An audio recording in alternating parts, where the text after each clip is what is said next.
Now we have to get into the real winners and losers of this election cycle, because there are some big winners and there is some big losers. So, big winners of the election cycle. Obviously, President Trump. When we talk to the top about President Trump, can't say enough about him in terms of his personal durability, in terms of what he is willing to go through, and in terms of his unique appeal to the American body politic. It turns out that being incredibly famous and incredibly popular before you run for president is a real asset. And Donald Trump has a unique thing, which is he is always Donald Trump. Donald Trump is, he's not ever not Donald Trump. I've seen Donald Trump in multiple, I've seen him meet hostage families. I've seen him meet donors. I've seen Donald Trump on stage. I've seen him off stage. I've seen him in private meetings. I've seen him in public meetings. Donald Trump is the same everywhere. He is perfectly authentic. And he is authentically the 47th president of the United States. Thank God. Other big winners last night. Got to shout one out to my man, Joe Biden. Slow clap for my boy, Joe Biden. Woo! Joe Biden somewhere. He's walking down a beach in Zihuatanejo to meet up with Donald Trump. Because here's the reality. Ain't nobody in America who wanted Kamala Harris to lose more than Joseph Robinette Biden. He wanted Kamala Harris to go down in flames. He's getting his final dream, Joe Biden, right now. That dude had himself the best evening last night, because here's your story if you're Joe Biden. You're the only person who's ever beat Donald Trump. You are. You beat Donald Trump in 2020. And then they said you needed to leave. You were too old. You had to go. So they shivved you in the middle of the night and tossed your body off the back of the train. And there you are lying and bleeding. And you're whispering to Barack Obama, she's too flawed. She's going to lose. You should have stuck with Madeline. But it was too late. It was too late. And so if you are Joe Biden, your greatest wish was for Kamala Harris to lose. You wanted her to lose. Now, I'm not saying that purposefully Joe Biden called half Americans garbage just so she'd lose. But it is a little weird. See, the thing is, if Joe Biden is just the guy who is a transitional president to Kamala Harris, then she is the historic first female president. And he's just a white guy between Barack Obama and Kamala Harris. That's how history treats him. But if he's the only person who was able to stand up to the scourge of Donald Trump, and then he was unfairly deposed after his historic presidency by a cabal of backstabbing insurrectionists, then he gets to be a victim the rest of his life. He gets to keep claiming he would have beaten Trump no matter what, even clearly if he would not have. So Joe Biden, big winner last night. So clap, cheers, applause for Joe Biden. Really, really well done. I don't think it was a coincidence that Jill Biden wore a red suit to vote yesterday. Another big winner last night, Elon Musk. Okay, so you know what I think of Elon. I think Elon is great. I think Elon is not only a historic figure, I think he's a world historic figure.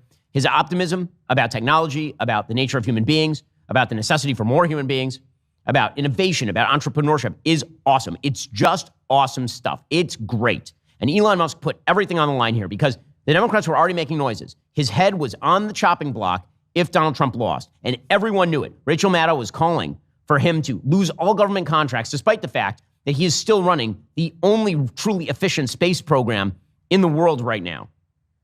They were talking about going after Starlink. Elon Musk, as a point of principle, he didn't have to do this. He's the richest man on earth. He didn't have to do anything. Put himself out there on behalf of Donald Trump, freed up free speech on X by buying it simply because he was pissed off at a joke that the Babylon Bee was banned for.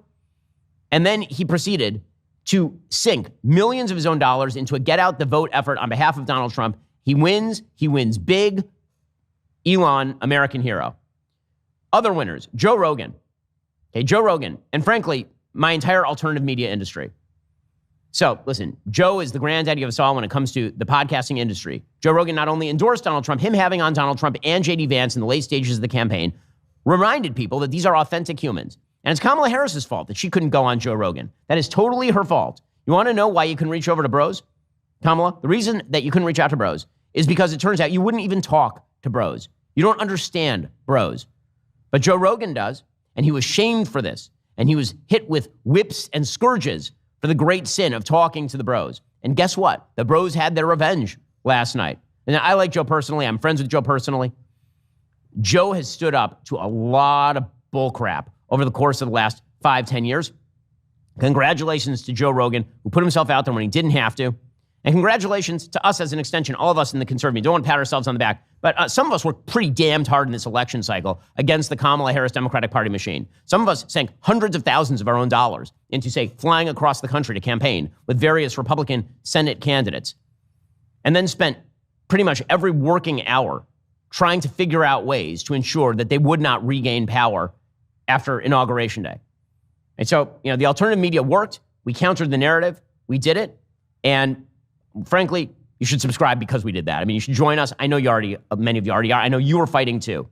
Folks, who knows you better than yourself? Your spouse, your parents, your children? Well, if you own a smartphone, a computer, or any internet-connected device, there are thousands of companies out there who know you better than you do. They're called data brokers. They make billions of dollars a year tracking your activity across the internet. They know what you've bought, everywhere you've been, who you talk to, your private and personal beliefs. They package all that into a profile that they sell to people who want to control you, marketers, activists, and yes, politicians. So what can you do about it? Well, you could get off the internet entirely, or you could start protecting yourself with ExpressVPN. The way these companies track you is through your IP address, the number that identifies you online. ExpressVPN gives you a new IP address in a location you choose, shared with many other users, so it can't be traced back to you.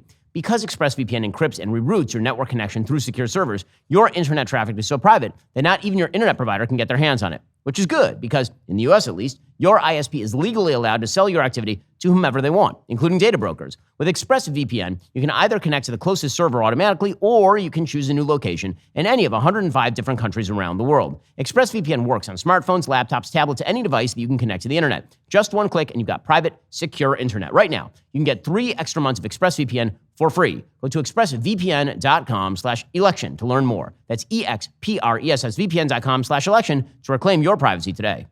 Other winners, the Trump machine. Shout out to Susie Wiles, Chris LaCivita, Charlie Kirk, Don Jr., the whole Trump team. A lot of people were skeptical. Sometimes I was skeptical because, from the outside, sometimes it looks like chaos. When you win, you win. And I got to say, this was a much more disciplined Trump campaign than 2020. Way, way, way more disciplined. And when it comes to people like Scott Presler turning people out, making sure that people actually get to the polls, congrats to all those folks. Okay, now time for our big losers of the evening. So big losers of the evening, obviously Kamala Harris.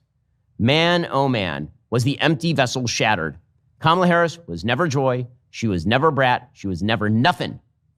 She was terrible in her first iteration as progressive senator running for president. She was terrible in her second iteration as vice president. And she was awful in her third iteration as presidential candidate. She is toast. She will not be missed. No one's going to remember her. No one cares about her. People can't wait for her to get out of here fast enough. Joe Biden may have been right. They would have been better off leaving the dead old man in place just to avoid what just happened. Okay, big loser number 2, Barack Obama. Barack Obama has been the shadow government of the Democratic Party since he left office. It's been his people in the Biden administration. It was Barack Obama who backed Joe Biden in the 2020 race. It was Barack Obama who helped pick Kamala Harris for VP in the 2020 race. It was Barack Obama who put his thumb on the scale in favor of Kamala Harris to replace Joe Biden. It was Barack and Michelle Obama who were out campaigning and lecturing black men that they must be a bunch of sexists if they didn't vote for Kamala Harris. And as it turns out, Barack Obama is capable of generating popularity for one person and one person only. His name is Barack Obama. Other than that, Barack Obama, who tore apart the country for his own personal glorification in 2012, in what I thought was the most ugly election of my lifetime, truly, ripping apart a person who is of good character like Mitt Romney, just to gain power, and ripping apart the country in the process. Barack Obama has been chastised by the American people twice by Donald Trump, and he deserves it. No one could more richly deserve it than Barack Obama, who sees at least half the country as bitter clingers who cling to God and guns and xenophobia because they disagree with him up there on Mount Olympus. Are you tired of the lies and the twists of the mainstream media talking points? Yeah, me too. Join me in my newest series, Fact, where I dismantle and bring truth to this tiring mainstream agenda.